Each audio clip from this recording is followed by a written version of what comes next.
एक तरफ अंदर समाअत हो रही थी और दूसरी तरफ बाहर फॉर्म 45 के मुताबिक जीते हुए पीटीआई के उम्मीदवारों की एंट्री हो रही थी। दर्जनों के हिसाब से ये उम्मीदवार आज सुप्रीम कोर्ट में पहुंचे। मकसद कोई अदालत के ऊपर दबाव डालना नहीं था, ना कोई अफरा तफरी करना चाहते थे।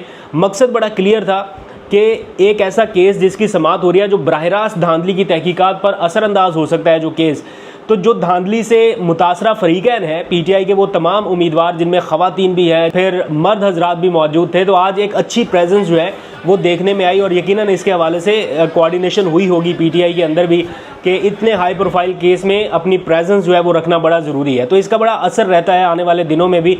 आपने देखा किस तरह एक तरफ अंदर समाअत चल रही थी और बाहर इन तमाम अरकान जो 45 के मुताबिक जीते हुए हैं, इन्होंने हलफ उठाया सुप्रीम कोर्ट की बिल्डिंग में, जहां पर सब के सब आगे मीडिया टॉक करते हैं, वहां पर इन्होंने हल्फ उठाया और ये चैलेंज दिया बाकी सबको कि हम हल्फ उठा के बता रहे हैं कि हम जीते हुए लोग हैं।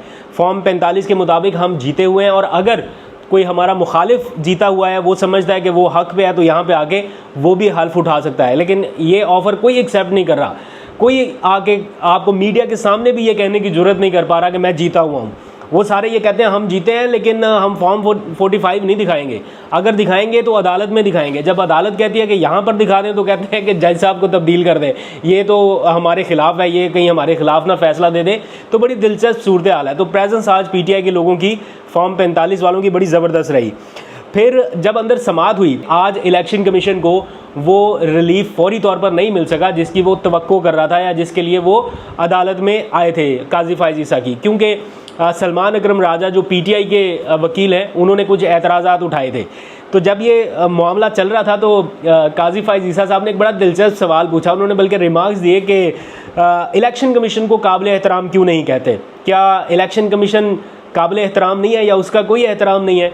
तो ये सवाल आप लोगों तक छोड़े जाते हैं। आप लोग बताइए कि काबिल एहतराम है या नहीं है तो क्या वजह है, नहीं है तो क्या वजह है। उनके जो फैसले हैं वो अगर आप एक सीरीज़ में रख दें ना, एक के बाद एक फ़ैसला, अगर आप वो सारे इन लाइन रख दें, 10 फैसले, आखिरी 10 फैसले, मैं बहुत ज़्यादा लंबी चौड़ी डिटेल में भी नहीं जाता, तो आपको पता चल जाएगा कि उनका एहतराम वाजिब है या नहीं है। एनीवेज़, सलमान अकरम राजा ने आज बड़े ज़बरदस्त दलाइल दिए हैं। पहला तो उन्होंने कहा कि इलेक्शन कमीशन कोई जुडिशल बॉडी नहीं है, यानी वो अदालत बनकर फैसला नहीं कर सकती। वो एक आइनी बॉडी ज़रूर है, लेकिन उसके पास जुडिशल पावर्स नहीं है कि वो खुद ये फैसले करे कि हम ये करना चाहते हैं या ये नहीं करना चाहते।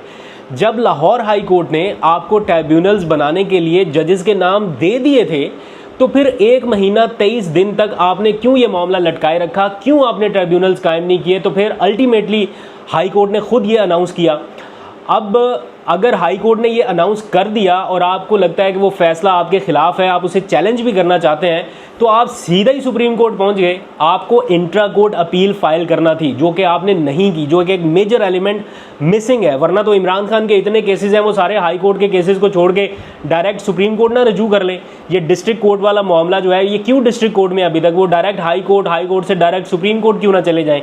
इसलिए कि ये रेमेडीज़ आपको इस्तेमाल करना ज़रूरी है। पहले मुताल्लिका फोरम से रजू करें, देन आपको सुप्रीम कोर्ट जाना है। तो आपने इंट्रा कोर्ट तो अपील फाइल ही नहीं की हाई कोर्ट में, यानी एक जज ने फैसला सुनाया तो दो जजेस के पास ये जाना चाहिए था दोबारा इंट्रा कोर्ट। ये उन्होंने मामला उठाया और फिर उन्होंने कहा कि इस मामले की तशरीह बड़ा ज़रूरी है, लिहाजा 2 रुकनी बेंच की बजाय आप लार्जर बेंच बनाइए। तो अब नया बेंच बनेगा और 5 रुकनी बेंच अब डिसाइड करेगा कि क्या होना है। तो फौरी तौर पे इलेक्शन कमीशन को आज के दिन रिलीफ नहीं मिला।